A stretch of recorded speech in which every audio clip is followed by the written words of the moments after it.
அஸ்ஸலாமு அலைக்கும். Welcome back to AJ's channel. இன்றைக்கி நம்ம சேனலில் ஃபுல்லாகவே ஒரு வெஜிடேரியன் சமையல் தான். அதுக்காக வேணுங்கிற அளவுக்கு காய்கறி வாங்கி வச்சுருக்கேன். கூட்டு, பொரியல், சாம்பார் இதெல்லாம் செய்யலான்னு சொல்லிட்டு சாம்பார், வத்தக்குழம்பு, ரசம் இது 3க்கும் தேவையான அளவு புளி எடுத்து ஃபஸ்ட்டே ஊற வச்சுட்டேன்.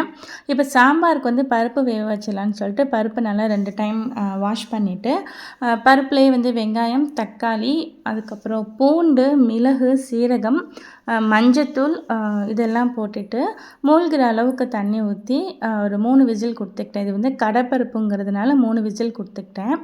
சாம்பாருக்கு வந்து அதிகமான காய்கறி நான் போடலை. ஏன்னா வந்து கூட்டு பொரியல் இதெல்லாம் வைக்கிறதுனால கத்திரிக்காய், முருங்கைக்காய், கேரட் இது மட்டும் போட்டிருக்கேன். லாஸ்ட்டாக வந்து மாங்காய் போட்டுக்கிட்டேன். இதில் வந்து கொஞ்சமாக ஒரு 1½ கப் அளவுக்கு தண்ணி ஊற்றிட்டு கொஞ்சமாக சால்ட்டு சேர்த்து இதை ஃபஸ்ட்டு ஒரு 70 to 80% இது வந்து ஃபஸ்ட்டு குக் ஆகட்டும். இப்போ வந்து 3வது விசில் வர டைமில் வந்துருச்சு. வந்ததோடு நான் டக்குன்னு ஆஃப் பண்ணிட்டேன். இப்போ காய்கறியுமே நல்லா நமக்கு வந்து வெந்து வந்துருச்சு. இதில் வந்து நான் வந்து மசாலா தூள் சேர்த்துக்கிட்டேன். வீட்டு மசாலா ப்ளஸ் கொஞ்சமாக சாம்பார் தூள் சேர்த்துக்கிட்டேன்.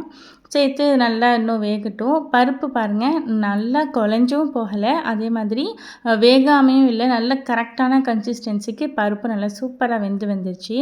இப்போ இதிலே வந்து நம்ம ஊற வச்சுருந்த புளியை வந்து சாம்பாருக்கு எந்த அளவுக்கு தேவையோ அதை கரைச்சி ஊற்றிட்டு காய்கறிலாம் வெந்துருச்சு இல்லையா, அதில் தூக்கி நான் அந்த பருப்பை சேர்த்துட்டேன். இப்போ ரொம்பவும் கெட்டியாக இருக்கிறதுனால கொஞ்சமாக தண்ணி சேர்த்து நல்லா கொதிக்க விட்டுக்கிட்டேன். இந்த மசாலா வாசனை நல்லா போகட்டும். அதுக்காக எப்போதுமே எனக்கு ஒரு பழக்கம் இருக்குது. இந்த குக்கரில் அதெல்லாம் பருப்புலாம் ஓடிட்டு இருந்தால் தண்ணி ஊற்றி நல்லா கழுவி அதிலே ஊற்றிடுவேன். இப்போ பாருங்கள் சாம்பார் நல்லா கரெக்டான கன்சிஸ்டன்சி, ரொம்பவும் திக்காகவும் இல்லாமல் ரொம்பவும் தண்ணியாக இல்லாமல் கரெக்டான அளவில் இருக்குது. பீன்ஸ், கேரட்டும் கட் பண்ணியாச்சு. சைட் பை சைடு இது வெந்துட்டு இருக்கிறப்ப அதை கட் பண்ணிடுறது, அதே மாதிரி இது வெந்துட்டு இருக்கிறப்ப இன்னொன்று வேறு ஏதாவது சைட் டிஷ்க்கு கட் பண்ணிடுறது, இந்த மாதிரி பார்த்துட்டு இருந்தேன். இப்போ பீன்ஸ், கேரட் வந்து தாளித்து விட்டுடலாம். இதுக்கு வந்து எண்ணெய், கடுகு, உளுத்தம்பருப்பு, கருவேப்பிலை, பட்டை மிளகாலாம் போட்டு இந்த பீன்ஸ், கேரட்டையும் நல்லா கொஞ்சம் உப்பு சேர்த்துட்டு நல்லா ஃபஸ்ட்டு ப்ளைனாக சாட்டே பண்ணிவிட்டு அதுக்கப்புறம் இதில் வந்து கொஞ்சமாக சோம்புத்தூள், ஜீரகத்தூள், மஞ்சத்தூள் போட்டு நல்லா சாட்டே பண்ணி கொஞ்சமாக தண்ணி ஊற்றி இது வேகணும் இல்லையா, அதனால் கொஞ்சமாக தண்ணி ஊற்றி வேக வச்சு எடுத்தாக்கா சூப்பரான பீன்ஸ், கேரட்டு பொரியல் ரெடி ஆகிடும். அடுத்து வந்து சௌசௌ வந்து கூட்டு, பாசிப்பருப்பு போட்டு சௌசௌ கூட்டு வச்சேன். இதையுமே வந்து கொஞ்சமாக மஞ்சத்தூள், அதே மாதிரி சீரகத்தூள், பெருஞ்சீரகத்தூள் போட்டு, ஜீரகத்தூள் கூட ஸ்கிப் பண்ணிக்கலாம், சோம்புத்தூள் மட்டும் போட்டால் இது நல்லாயிருக்கும். ஆனால் நான் 2 தூளுமே சேர்த்துக்கிட்டேன். கொஞ்சமாக உப்பு சேர்த்துட்டு இதையுமே வந்து ஒரு 2 விசில் கொடுத்து நான் ஆஃப் பண்ணிட்டேன்.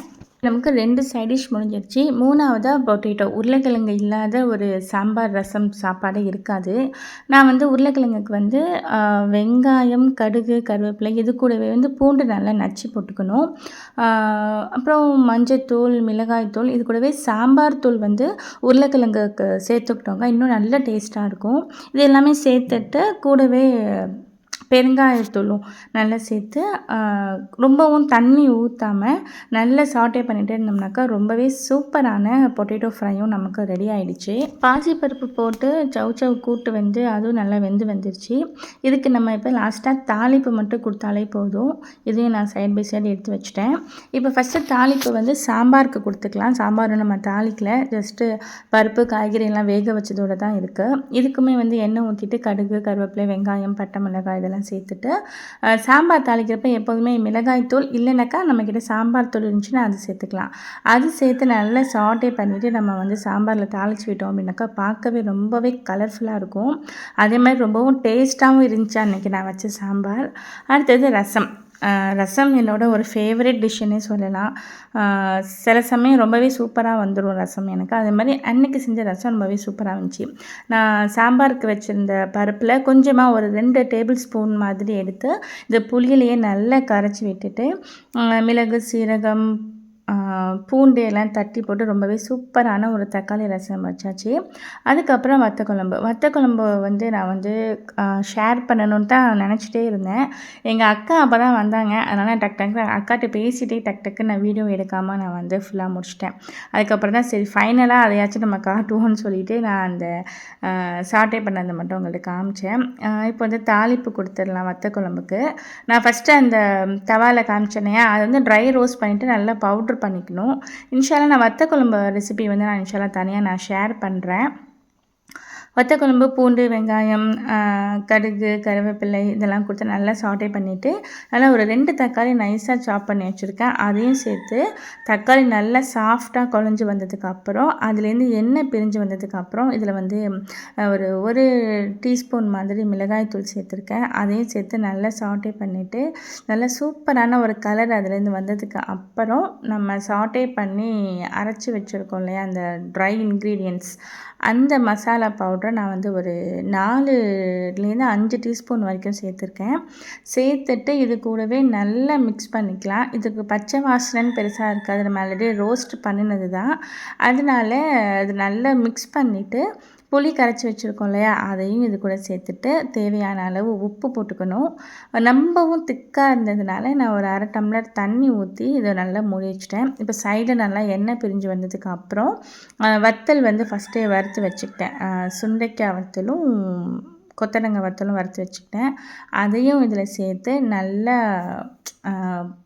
அழுத்தி விடணும். அந்த வத்த குழம்புல ஃபுல்லாக இது வந்து இதாகிற மாதிரி நம்ம நல்லா அழுத்தி விட்டுட்டு மூடி வச்சிட்டோம் அப்படின்னாக்கா, திரும்பி இந்த வத்தல் சேர்த்துட்டு ஒரு 5 மினிட்ஸ் நான் வந்து லைட்டாக சிம்மில் போட்டு வச்சுருந்தேன்.